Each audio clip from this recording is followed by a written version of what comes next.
অসম চৰকাৰে ইতিমধ্যে অসমৰ 3খন স্বায়ত্তশাসিত পৰিষদ, ৰাভা হাছং স্বায়ত্তশাসিত পৰিষদ, মিচিং স্বায়ত্তশাসিত পৰিষদ আৰু তিৱা স্বায়ত্তশাসিত পৰিষদ ইয়াক সাংবিধানিক মৰ্যাদা দিয়াৰ কাৰণে আমি প্ৰস্তাৱ প্ৰেৰণ কৰিছিলোঁ।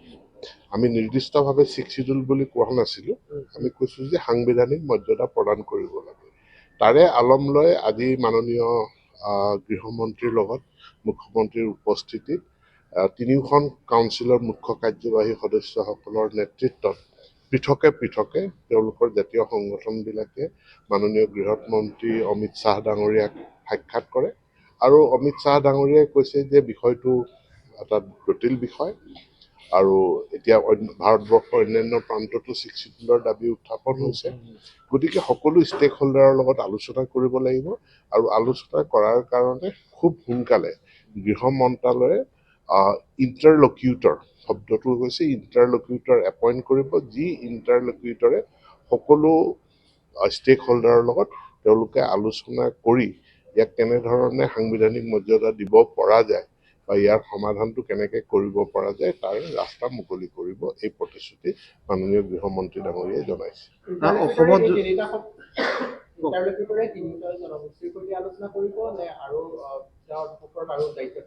মই শব্দটো ব্যৱহাৰ কৰিছোঁ অল ষ্টেক হোল্ডাৰ, সকলো পক্ষৰ লগত আলোচনা কৰি। এটা প্ৰশ্ন আছে এইখিনিতে যে অসমত যিহেতু কেইবাখনো এতিয়াও শিডিউলিং বা স্বায়ত্তশাসিত পৰিষদ আছে, গতিকে তেনে ক্ষেত্ৰত এক্সিষ্টিংখিনিৰ লগত বা তেওঁলোকৰ মতামত ল'বলগীয়া ইয়াত আছে নেকি কিবা তেনেকুৱা?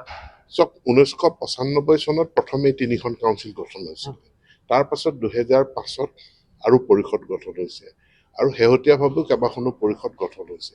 বৰ্তমান অসম চৰকাৰে আমি যিটো প্ৰস্তাৱ পঠাইছিলোঁ সেইটো 3খন পৰিষদৰ ক্ষেত্ৰতহে আমি প্ৰস্তাৱটো পঠাইছিলোঁ আৰু তাত আমি সাংবিধানিক মৰ্যাদা এটা ৰিকগনিশ্যন কাউন্সিলখিনিক দিবৰ কাৰণে আমি গৃহ মন্ত্ৰালয়ক ভাৰত চৰকাৰক অনুৰোধ জনাইছিলোঁ আৰু তাৰ পৰিপ্ৰেক্ষিততে আজি গৃহমন্ত্ৰী ডাঙৰীয়াই কয় যে আমি গৃহ মন্ত্ৰালয়ে ইণ্টাৰলকিউটৰ এপইণ্ট কৰিব, তেওঁলোকে ফাৰ্ডাৰ ভৱিষ্যতৰ আলোচনাখিনি আগবঢ়াব।